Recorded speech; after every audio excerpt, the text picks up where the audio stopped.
El Señor viene a gobernar los pueblos, decíamos en el Salmo responsorial. ¿Y de qué manera quiere gobernar los pueblos el Señor?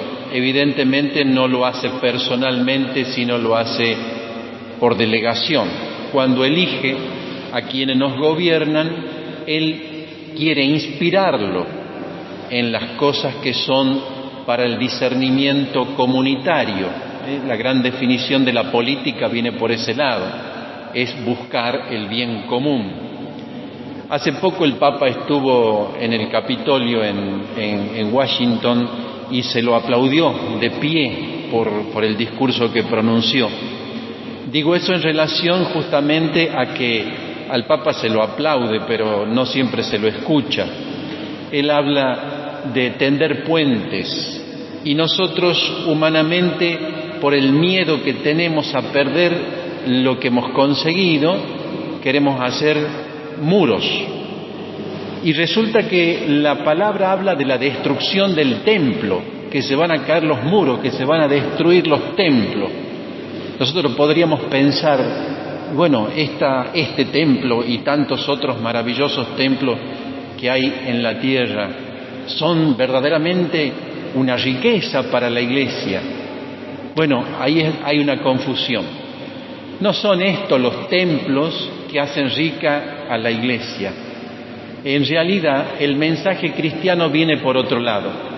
Haciendo un poquito de historia, uno puede pensar cómo el materialismo ha infectado la mentalidad, incluso de los que nos gobiernan. Está el capitalismo, está el comunismo, todos influidos por lo material, por exceso, por defecto, pero ambos se equivocaron. Por lo tanto, el pensamiento cristiano tiene que pasar por otro lado. ¿Cuál es el mensaje del cristianismo? Bueno, hay que buscarlo en Jesucristo. Jesucristo en el Evangelio dice: a los pobres los tendrán siempre. Curioso, ¿no? Porque nosotros queremos erradicar la pobreza, queremos que todo el mundo consuma, que todos tengan todas las posibilidades, y eso también es una mentira. Fíjense que hoy mismo, con lo que está pasando en la humanidad, cambia el presidente de la nación más poderosa y todo el mundo está pendiente a ver cómo nos vamos a mover a partir de ahora con los valores de la política internacional, lo que se llama la geopolítica, ¿no? Porque entonces, si Estados Unidos se abre, todos nos tenemos que abrir. Y si Estados Unidos se cierra, entonces todos nos tenemos que cerrar. Todo esto está gobernado por una condición humana que la tenemos todos, los políticos, los gobernantes, hasta el más humilde. Es el miedo a perder la estabilidad, el miedo a perder eso que has conseguido. Esto que decía el candidato y ahora presidente de Estados Unidos, ¿no? Levantar muros, ¿para qué? Y para que no le saquen sus riquezas, para que no le saquen las cosas que han conseguido. ¿Y cuál es el pensamiento del Papa? El Papa dice: tiendan puentes. Y pensándolo bien, nosotros en América somos gente que venimos de afuera. Nosotros somos hijos de inmigrantes. América se hizo así. Le llamaron colonización cuando llegaron los españoles a estas tierras, y resulta que en ese nombre se cometieron muchos excesos también. Excesos que también podemos cometer hoy nosotros con los que emigran de otras latitudes, de otros países, y les tenemos miedo, no los queremos recibir, porque pensamos que nos van a quitar la estabilidad. El ser emigrante no es un pecado, no es una condición negativa. En todo caso implica un desafío para los que gobiernan, y de hecho así comencé diciendo, ¿no? El Señor quiere gobernar los pueblos. ¿Y cómo tiene que gobernar los pueblos? Inspirando a los que nos gobiernan para que hagan políticas acorde. Recién dije esto de los pobres. Jesucristo dijo que pobres vamos a tener siempre. ¿No será que por ahí viene la solución de este materialismo que o es capitalista o es comunista, la materia no salva. El materialismo no es solución. Sin embargo, Jesucristo dice: a los pobres los tendrán siempre. Por lo tanto, tampoco se trata de pobreza cero, porque no sería cristiano. Por lo tanto, el mensaje de Jesucristo está encerrando una cosa mucho más profunda. El pobre es la verdadera riqueza de la Iglesia, no estas paredes. El pobre, el inmigrante, el necesitado, el enfermo, el marginal, ese es la verdadera riqueza, porque te hace presente al pobre de Yahvé, te hace presente a Jesucristo. Hoy estamos cerrando el año de la misericordia y yo te podía preguntar: ¿cómo lo has vivido? ¿Tenías las obras de misericordia para ponerla en práctica? ¿Cómo has vivido vos y yo este año de la misericordia? ¿O pasamos así nomás por encima de los pobres, haciendo como que no los vemos, porque no somos capaces de afrontar el problema, de afrontar la situación? Lo mismo te pasa a vos que a mí, como al sistema político, que no sabe cómo hacer para solucionar el tema del reparto de los bienes, que sigue siendo injusto y está mal y no es voluntad de Dios. Por lo tanto, el desafío es seguir tendiendo puentes que unan las diferencias, que nos hermanen, no que nos aíslen con muros porque tenemos miedo que nos quiten la estabilidad que hemos conseguido.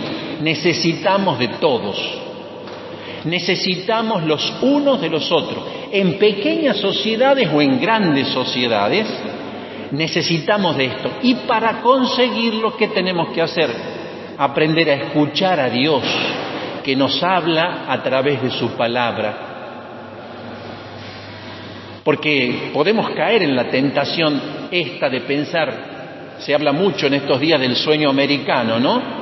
Esto de tenerlo todo, de poder educar los hijos, de la salud, de la prosperidad, de los mejores coches, la mejor educación. ¿Qué va a pasar con esto? ¿Este es el modelo? ¿Este es el modelo que queremos vivir nosotros en Latinoamérica? ¿O tiene que haber un modelo de inclusión donde todos tengan un papel, incluso los pobres?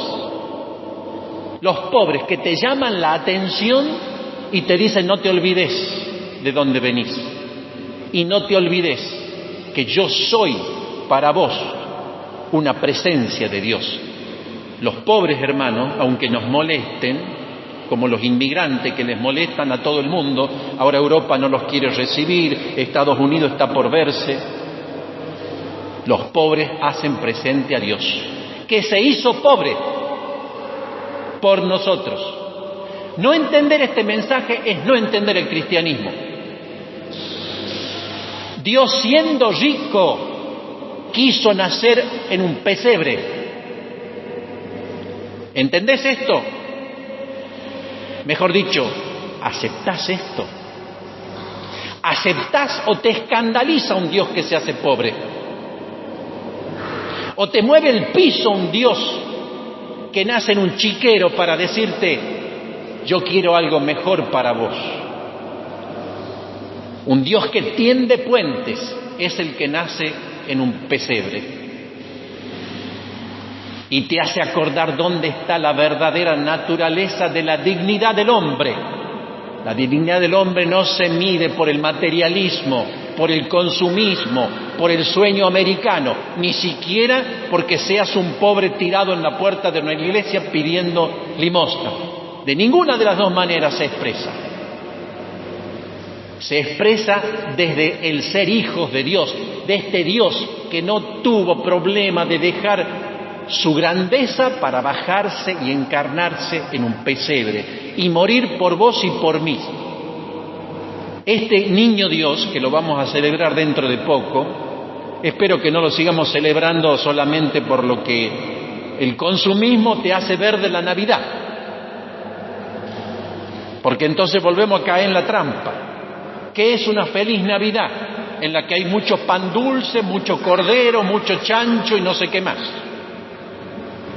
Escuché el otro día unas declaraciones de un religioso que decía que en Venezuela, por lo que está pasando, entonces mucha gente va a vivir una Navidad triste, porque no tiene qué comprar. ¿Cómo comprar? Ojo con esto, porque no está en el comprar la felicidad, tampoco está en el no tener, está en aceptar una dignidad que trasciende al hombre por elección divina. Dios que te hace rico a vos y a mí siendo pobres. Cuando uno de nosotros se entiende como objeto del amor de Dios, su corazón cambia, sus obras cambian y su entorno cambia. Y entonces tenemos la globalización de la solidaridad de la que hablaba Juan Pablo II. Hagamos esto, globalicemos la solidaridad, no el consumo, porque le hacemos creer a la gente que para ser feliz tiene que comprar cada vez más, y eso es mentira. Eso es un sueño del que te despiertan como una pesadilla. El Papa, en la última encíclica Laudato Si, tiene ideas como esta que les estoy transmitiendo, en la que habla de una ecología humana, donde también los inmigrantes tienen algo que decir. Este movimiento humano de desplazados, de refugiados, implica para los que nos gobiernan un llamado de atención para ponerse las pilas y buscar el bien común, no creando muros y desplazando a los que nos molestan, sino incluyendo a todos, porque yo mismo he sido incluido por Dios. Yo mismo, que soy pobre y pecador, soy amado por Dios. Por lo tanto, la dignidad del hombre no se mide por la materia.